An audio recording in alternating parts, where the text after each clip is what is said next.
Ohanaeze seek apology of 10 trillion naira compensation from Tinubu. Well, I don't think it's supposed to be to Tinubu. It's supposed to be to the federal government. Yes, the Igbo people need apology from the federal government. Because if IBB'S book is revealing that waiting we think say na Igbo coup will lead to the Biafra war, will lead to the dying of a lot of Igbos, the starvation of a lot of Igbos, the disastrous impact to their tribe. Do you understand? If at the end of the day, IBB'S book is telling us that it's not the Igbo coup, then it's crazy. You understand? The federal government needs to apologize to these people. By now, Seth, to be very honest, normally, the whole country is supposed to be on the streets. They're supposed to do a protest because of this book. They're supposed to do a protest and demand that the federal government apologize to the Igbos. Now, this generational beef don't happen since that coup. There's a generational beef where don't happen since the coup and since Biafra. Some tribes now, they fear. A lot of tribes, they fear because they don't say, okay, yes, they fear say, if Igbo man turn president for this country, that's where Ojuku be one do. Now the Igbo man go one do. The Igbo man self go one scatter Nigeria. Do you understand?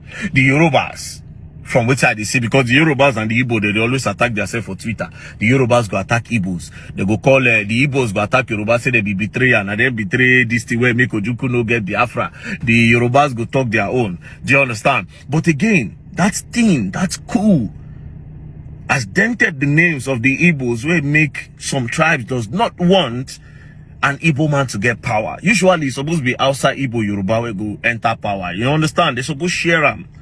You get, but for some reason it didn't happen. So I'm also of the opinion that they deserve an apology and they deserve compensation. Not just that, there's supposed to be a march across the whole Nigeria for this revolution. And that IBB book said they're not even supposed, that book not even supposed to be where people they go by, they read. Although it's good to get the knowledge, but I'm not sure say IBB is supposed to make money from that book. And like I said in my previous post, bro, if the advanced country, no man is supposed to pay for whatever thing he did and all in that June 12th election. And they see for Twitter now, they say, he create a lot of states. He can do that. Do you understand? But, more. Anyways, I follow for the people where they request and they demand apology for the Igbos from the federal government, not from Tinubu. You understand? Because Tinubu no follow for the military regime then. Yes, he didn't no follow. So it's from the federal government. Because after Tinubu, the government still there. So it's from the federal government. It's not Tinubu's government, the federal government, the whole structure of the government. The federal government should apologize to the Igbo. And that 10 trillion, yes, no na carry federal government go court. Your generation suffered because of that coup.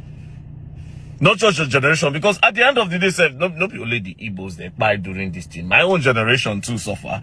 The Hausa suffered, the Yoruba suffered because of a lie. A lot of tribes suffered because of that lie. Because of the manipulation, a lot of tribes suffered. No, let me not limit it to the Igbos now. Because of a single lie. And a single narrative. That was an Igbo coup. So yes, they deserve an apology. And yes, all in the favor of a good protest, peaceful protest. So, if you notice the way I talk since I try coin my word the way before they can say Verydarkman is the one that ignited the fire, or is the one that, what be that their English word they use, instigated people to go and protest and scatter life and property. I beg. Peaceful. Peace and love. Ohanaeze Ndigbo on Sunday demanded an apology and 10 trillion naira in compensation from President Bola Ahmed Tinubu to be paid to the Igbos following the revelation by former military president Ibrahim Badamasi Babangida that the 1966 coup was not an Igbo coup as alleged. The revelation was contained in IBB'S memoir, A Journey in Service. The group noted that the coup unleashed disastrous repercussions on the Igbo people, among other factors, which ultimately led to the horrors of the Biafra War. Let me take their statement in part. The group wrote, the Apex Igbo Social Cultural Organization, Ohanaeze Ndigbo, extends its profound appreciation to General Ibrahim Badamasi Babangida for his remarkable courage in officially declaring that the January 1966 coup was unequivocally not an Igbo coup. This pivotal acknowledgement is not merely a correction of historical nomenclature, but a significant moment in our collective pursuit of justice and reconciliation, signaling a potential end to the historical vindictiveness and cruelty that have been pervasive in federal government policies towards the Igbo nation. His forthright exemption of the Igbo from the egregious classification as enemies of the northern region in the aftermath of the coup is both timely and necessary, even if it arrives decades later. The mislabeling of the 1966 coup has unleashed disastrous repercussions upon the Igbo people, most tragically culminating in the January 1966 counter-coup, which decimated a military head of state of Igbo descent. The staggering loss of life, with approximately 3 million Igbos, predominantly innocent women and children, slaughtered during this conflict, continues to reverberate through our collective consciousness. In light of these egregious injustices and the deliberate neglect exhibited by successive administrations, Ohaneze Ndigbo hereby restates its demands as articulated previously during the Justice Oputa-led Judicial Commission for the Investigation of Human Rights Violation panel in 1999. The present federal government, led by President Bola Ahmed Tinubu, must recognize this moment as an opportunity to extend a public and unequivocal apology on behalf of previous military regimes. Our demand for 10 trillion naira in reparations remains steadfast. This figure is not arbitrary, but a symbolic recognition of the indelible losses the Igbo people have endured. The time has come for true acknowledgement of these historical wrongs, which can only be rectified through reparations and sincere apologies. I mean, this was a detailed statement, and there's been a lot of reactions since that excerpt of IBB'S memoir came out, where he debunked or dismissed the fact that the 1966 coup was an Igbo coup. A quick comment before I take some reactions. Oji, IBB did not need to write in his book that it was not an Igbo coup before I had known that it was not an Igbo coup. For references, I have read, if not my last count, over 10 to 15 books on the war and what happened around that time.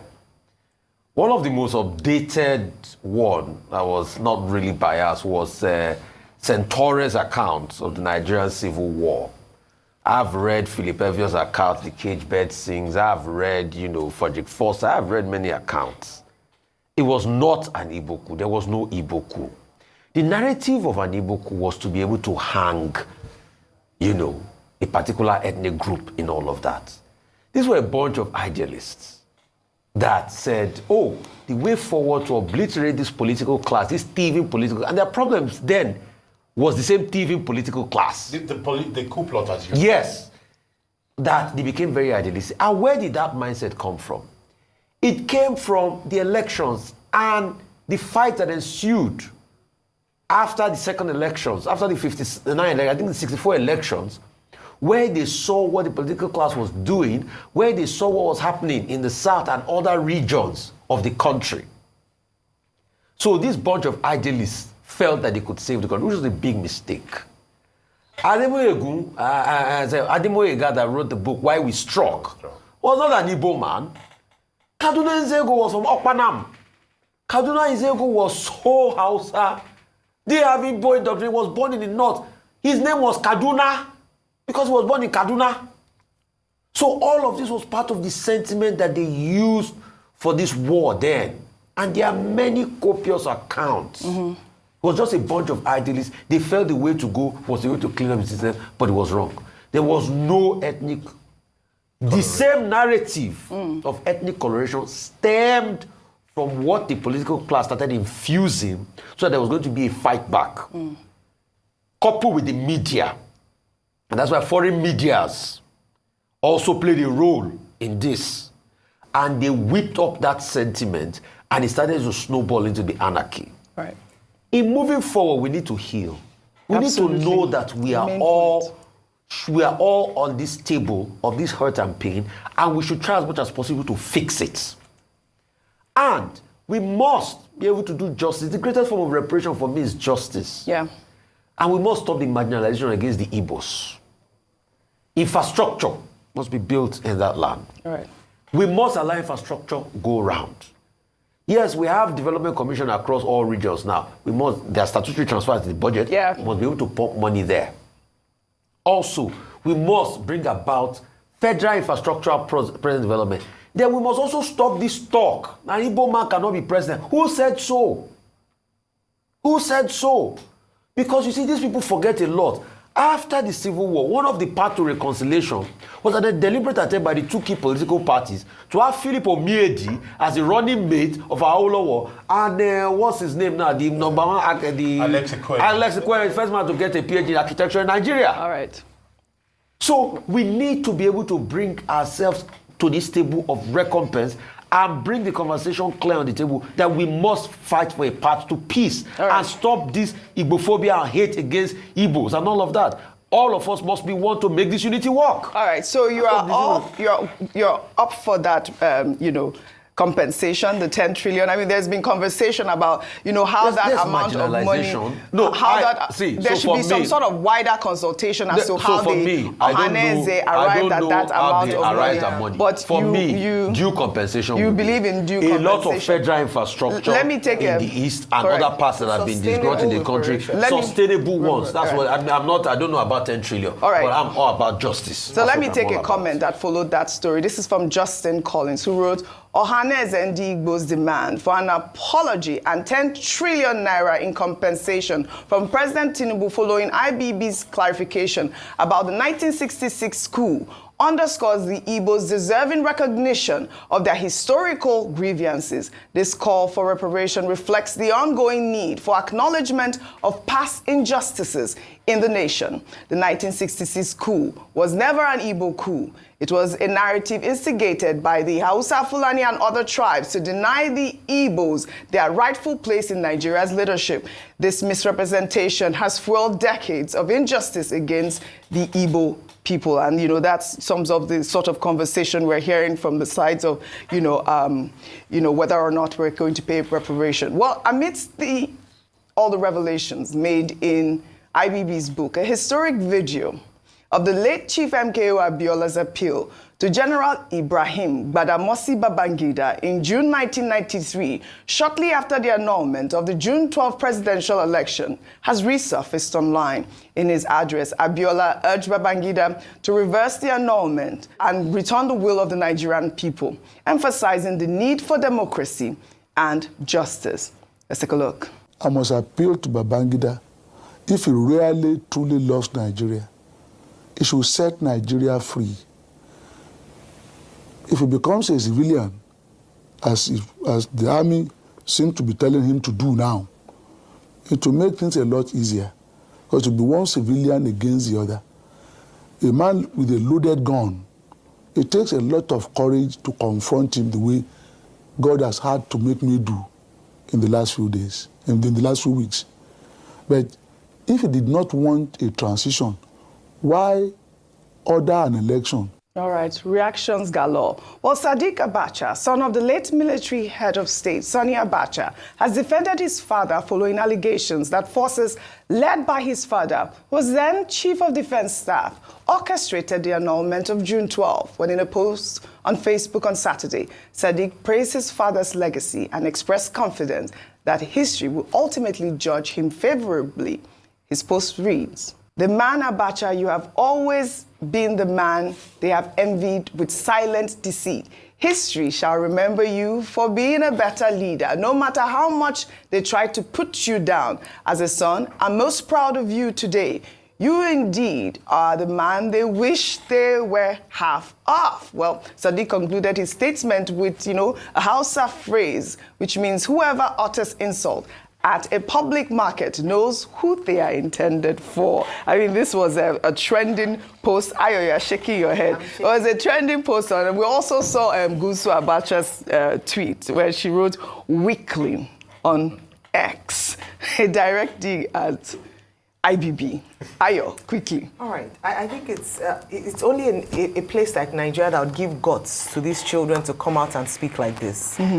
And like I said earlier, even though traditionally you don't want to speak bad about your father is the best thing despite what he's done, I would still say that common sense should prevail. And maybe it speaks to the level of education or how enlightened or perhaps the part of truth about their father that they know about. Let's not even begin to speak. You know, they say it's not good to speak ill of the dead. Yes. But it's also important to speak the fact and not rewrite history. Yes. Maybe the history he's saying will be kind to his father. Maybe after the passage of time, we'll now see a number of Nigerians gather around and give, eulogize his dad and say, let's not remember that his father was responsible for the death of a number of key Nigerians. Yes. And that a lot of people do not have their parents alive because of the actions of his father. Let us not glamorize Abacha. Beyond that, they call him the gift that keeps giving. The gift that he keeps stole from Nigeria Yes. so much that how many years after Yes. his death we are Yes. still benefiting from the loots that he stole and still finding out more. Absolutely. Please, the Abacha family should just keep quiet and enjoy whatever it is they're enjoying and leave Nigerians to